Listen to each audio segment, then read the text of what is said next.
പ്രിയപ്പെട്ട കുഞ്ഞുങ്ങളെ, കഥയൊക്കെ നിങ്ങൾക്ക് ഇഷ്ടമാകുന്നുണ്ടോ? ഇന്ന് നമുക്ക് പൊന്മുട്ടയിടുന്ന താറാവിന്റെ കഥ കേട്ടാലോ? നിങ്ങൾ കേട്ടിട്ടുണ്ടോ ആ കഥ? വളരെ രസകരമായ ഒരു കഥയാണ്. ഇതിന് നല്ലൊരു ഗുണപാഠവുമുണ്ട്. നമുക്ക് തുടങ്ങാം. പണ്ടൊരിടത്ത് ഒരു ചെറിയ ഗ്രാമത്തിൽ ദരിദ്രനായ ഒരു കർഷകൻ താമസിച്ചിരുന്നു. അയാൾക്ക് ദിവസേനയുള്ള ആഹാരത്തിന് പോലും വളരെ ബുദ്ധിമുട്ടായിരുന്നു. മിക്കവാറും ദിവസങ്ങളിൽ അയാൾ പട്ടിണി കിടക്കുകയായിരുന്നു. ഈ കർഷകൻ ദിവസവും ദൈവത്തിനോട് പ്രാർത്ഥിക്കും, ദൈവമേ എന്നെ രക്ഷിക്കണമേ, എന്നും എനിക്ക് വയറ് നിറയെ ഭക്ഷണം കഴിക്കാനുള്ള അവസരം ഉണ്ടാക്കണമേ, എൻ്റെ കുട്ടികൾക്ക് നല്ല ഭക്ഷണം കൊടുക്കാൻ പറ്റണേ, എനിക്കൊരു നല്ല വീടുണ്ടാകണമേ. ഒരു ദിവസം ദൈവം ഇയാളുടെ പ്രാർത്ഥന കേട്ടു.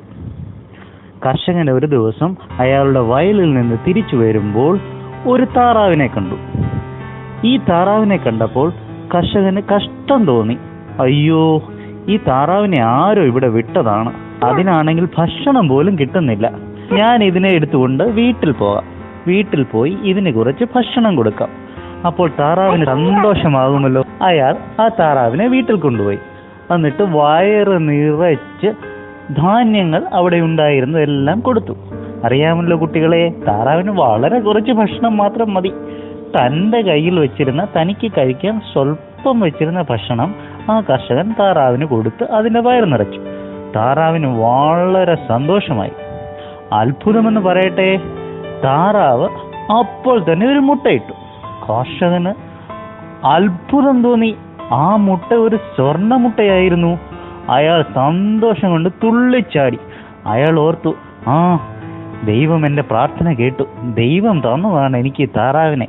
ഞാൻ നാളെ മുതൽ ഈ സ്വർണ്ണമുട്ട വിറ്റ് നിറച്ച് കാശ് വാങ്ങി ഈ താറാവിന് നിറച്ച് ഭക്ഷണം കൊടുക്കും.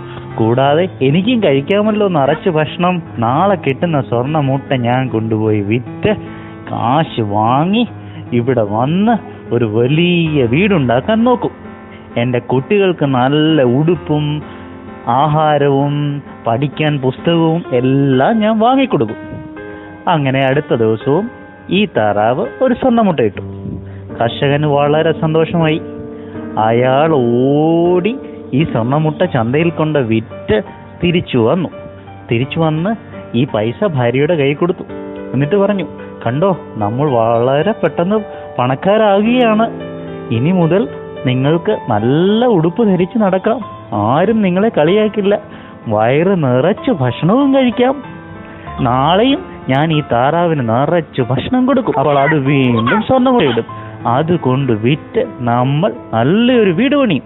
പിറ്റേ ദിവസവും ഇത് തന്നെ സംഭവിച്ചു. കർഷകൻ താറാവിന് നിറച്ച് ഭക്ഷണം കൊടുത്തു. ഇങ്ങനെ ദിവസങ്ങൾ കടന്നുപോയി. ആ കർഷകൻ വലിയ പണക്കാരനായി. അയാളുടെ താമസം വലിയ ബംഗ്ലാവിലായി. ഭാര്യയും കുട്ടികളും സന്തോഷം കൊണ്ട് മതിമറന്ന് പുതിയ ഉടുപ്പുകളും പുതിയ ആഹാരങ്ങളും എല്ലാം കഴിച്ച് ആസ്വദിച്ച് സന്തോഷിച്ച് ജീവിച്ചു. കർഷകനോ എത്രയെത്ര പരിചാരകന്മാരുണ്ടായിരുന്നോ, അയാൾക്ക് ആകെ സന്തോഷമായി.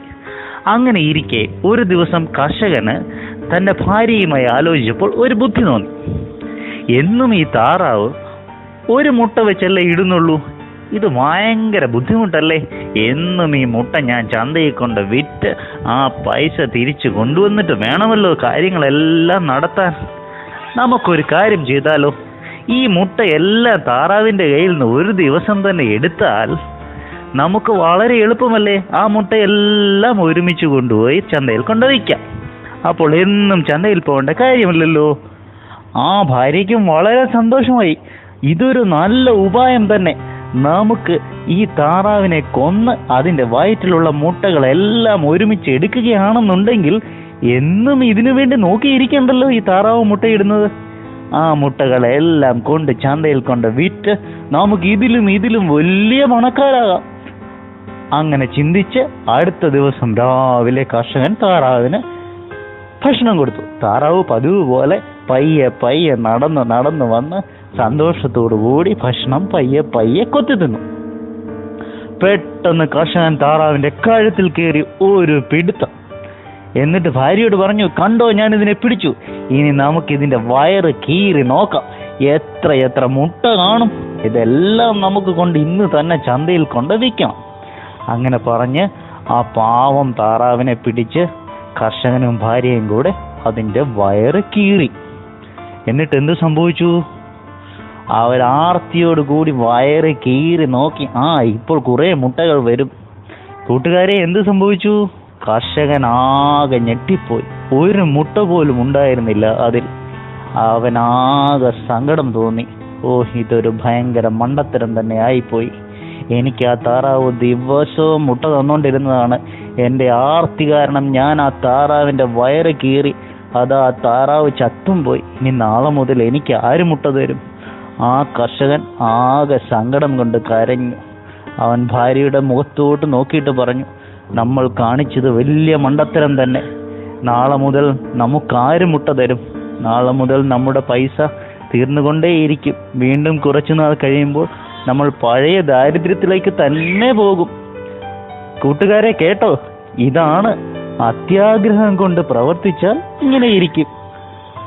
ഇതിലെ ഗുണപാഠം എന്താണ്? അത്യാഗ്രഹം ആപത്ത്.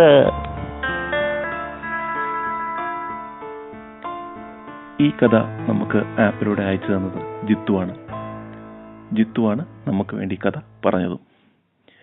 കൂട്ടുകാർക്ക് ഈ കഥ ഇഷ്ടമായെങ്കിൽ ഷെയർ ചെയ്യുക, ലൈക്ക് ചെയ്യുക. നിങ്ങളും നിങ്ങളുടെ കഥ ഞങ്ങൾക്ക് അയച്ചു തരിക. ഞങ്ങൾ കഥയിലൂടെ പബ്ലിഷ് ചെയ്യാം. അടുത്ത കഥ കേൾക്കും വരെ നന്ദി, നമസ്കാരം.